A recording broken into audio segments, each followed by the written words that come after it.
This Soviet dictator called himself a man of steel. Welcome to WatchMojo.com, and today we'll be learning more about the life of Joseph Stalin. Yosef Vissarionovich Djugashvili was born December 18, 1878 in Gori, Georgia of the Russian Empire. Following his humble upbringing, he entered divinity school at 16 to become a priest. However, by 1899, he was kicked out due to his increasing interest in Marxist writings. After discovering Vladimir Lenin's works, Stalin became heavily involved in underground revolutionary movements.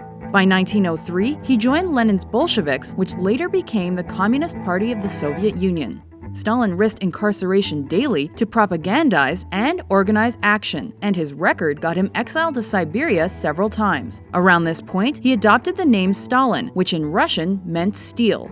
Lenin recognized Stalin's contributions by appointing him to minor posts within his party. During 1917's Russian Revolution, the Bolsheviks snatched government control, and this allowed Stalin to further increase his value. At the start of the Civil War in 1917, Stalin became the People's Commissar for Nationalities Affairs and was eventually appointed to the Political Bureau of the Central Committee of the Communist Party of the Soviet Union, or Politburo. The Bolsheviks won the Russian Civil War and aimed to expand their power in Europe by initiating the Polish-Soviet War in 1919. Stalin's rivals criticized his choices during that war, but he redeemed himself during 1921's Red Army invasion of Georgia. Lenin then gave Stalin more power in 1922 by naming him secretary for the reigning Communist Party of the Soviet Union. Soon after, Lenin suffered a stroke. Stalin acted as his go-between, but their relationship suffered until Lenin died of a heart attack in 1924. Stalin then began his ascension. He discredited or purged rivals and intellectuals who stood in his way, like Leon Trotsky. Eventually, he was heir apparent to Soviet leadership, and by the end of the 1920s, he effectively took control of the government as dictator.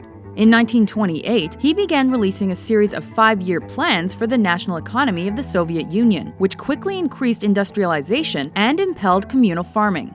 The Soviets prospered during this period, while capitalist countries suffered through the Great Depression. However, Stalin's reorganization ultimately cost millions of lives due to famines, murder, and the USSR's network of forced labor, referred to as Gulag.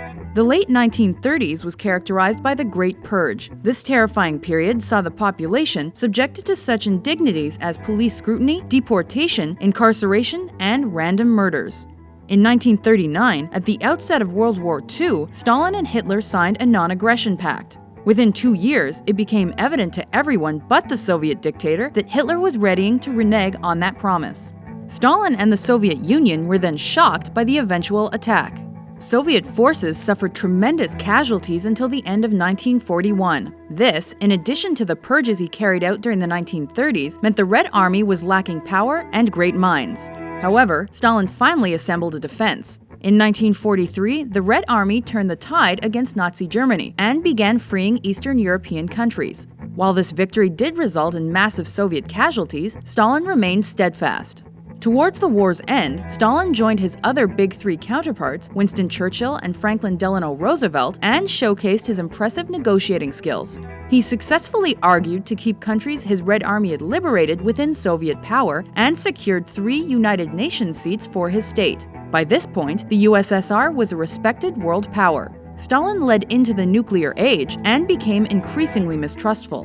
This was exacerbated in the early 1950s by the Doctors Plot. This conspiracy suggested a group of primarily Jewish doctors was working together to murder important Soviets. This revelation caused Stalin to begin readying for another purge. However, on March 5, 1953, he died without being able to implement his plan. In 1956, Nikita Khrushchev challenged Stalin's accepted legacy by condemning him and his cult of personality. While Joseph Stalin is remembered by some for his contributions to Soviet industry, others decried his repressive methods and painted him as one of the most deadly dictators in history.